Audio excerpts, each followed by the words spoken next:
కడుపు ఆరోగ్యంగా ఉంటే మీ రోగనిరోధక శక్తి ఆటోమేటిక్గా స్ట్రాంగ్ అవుతుందని మీకు తెలుసా?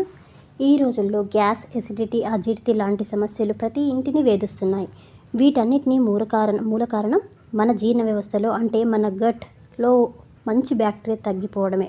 ఖరీదైన మందులు, ప్రోబయోటిక్ క్యాప్సూల్స్ను కొనే బదులు మన వంటగదిలో ఉండే అమృతం లాంటి ఆహారాలతో గట్ హెల్త్ను ఎలా పెంచుకోవాలో ఈ వీడియోలో చూద్దాం. మన తాత ముత్తాతలు ఎలాంటి ఖర్చు లేకుండా వాడిన ఈ న్యాచురల్ ప్రోబయోటిక్ ఆహారాలు మీ ఆరోగ్యాన్ని మరియు మీ జేబును రెండింటినీ సురక్షితంగా కాపాడతాయి. అసలు గట్ హెల్త్ అంటే ఏంటి తెలుసుకుందామా? మన పేగులో కోట్లాది మంచి మరియు చెడు బ్యాక్టీరియాలు జీవిస్తుంటాయి. వీటి మధ్య బ్యాలెన్స్ తిన్నప్పుడే మనకు రకరకాల అనారోగ్య సమస్యలు మొదలవుతాయి.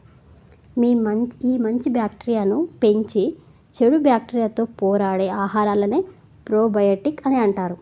ఇవి మనం తిన్న ఆహారాన్ని సరిగ్గా అరిగేలా చేసి అందులోని విటమిన్లను మరియు పోషకాలు మన శరీరానికి పూర్తిగా పట్టేలా చేస్తాయి. గట్ హెల్త్ బాగుంటేనే మన మెదడు కూడా చురుగ్గా పనిచేస్తుందని ఆధునిక వైద్యం చెబుతోంది. ప్రోబయోటిక్లో మనకు బెనిఫిట్స్ ఏమున్నాయో తెలుసుకుందాం. మనం రోజువారీ డైట్లో చేర్చుకోవాల్సిన బెస్ట్ ప్రోబయోటిక్ ఆహారాలు అవేంటంటే, ఫస్ట్ వన్ పెరుగు, కర్డ్. ఇది అందరి ఇళ్లలో దొరికే పవర్ఫుల్ న్యాచురల్ ప్రోబయోటిక్. ప్రతిరోజు ఒక కప్పు తాజా పెరుగు తింటే పేగులోని వేడి తగ్గి జీర్ణక్రియ అద్భుతంగా మెరుగుపడుతుంది. సెకండ్ వచ్చేసి చద్దన్నం, ఫర్మెంటెడ్ రైస్. రాత్రి మిగిలిన అన్నంలో పాలు, కొద్దిగా పెరుగు వేసి ఉదయం తింటే అది అద్భుతమైన ప్రోబయోటిక్గా మారుతుంది. ఇందులో విటమిన్ B12 పుష్కలంగా ఉండి నీరసాన్ని తరిమి కొడుతుంది. ఇక నెక్స్ట్ వచ్చేసి పులియబెట్టిన పిండి. ఇడ్లీ పిండి కానీ దోశ పిండి కానీ పులవాలి. ఇడ్లీ దోశ పిండిని రాత్రంతా పులియబెట్టడం వల్ల అందులో మంచి బ్యాక్టీరియా వృద్ధి చెందుతుంది. ఇది జీర్ణం అవ్వడానికి చాలా తేలికగా ఉంటుంది. నెక్స్ట్ మజ్జిగ. వేసవిలో మజ్జిగను మించిన ఔషధం మరొకటి లేదు. ఇందులో కొద్దిగా జీలకర్ర కలుపుకొని తాగితే గట్ హెల్త్ అమాంతం పెరుగుతుంది. Next one pickles. ఊరగాయలు, నిమ్మ లేదా ఉసిరి లాంటి వాటిని తక్కువ నూనెతో సహజంగా పులియబెట్టి చేసిన ఊరగాయల్లో కూడా మన పేగులకు మేలు చేసే మంచి బ్యాక్టీరియా ఉంటుంది. ఎప్పుడు ఇంట్లో తోడుపెట్టిన తాజా పెరుగును వాడండి. మజ్జిగను బాగా పలచగా చేసి అందులో పుదీనా లేదా కొత్తిమీర వేసుకొని తాగండి. చద్దనంలో కొద్దిగా పచ్చి ఉల్లిపాయ కలుపుకొని తింటే ప్రీబయోటిక్ లాభాలు కూడా అందుతాయి. ఏం చేయకూడదు. ఫ్రిడ్జ్లో రోజుల తరబడి నిల్వ ఉంచిన పెరుగును తినకండి. అందులో బ్యాక్టీరియా చనిపోతుంది.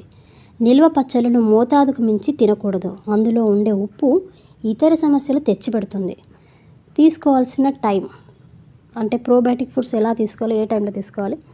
చద్దన్నం ఉదయం పరగడుపున అల్సర్స్, ఎసిడిటీ వంటికి చెక్ పెడుతుంది.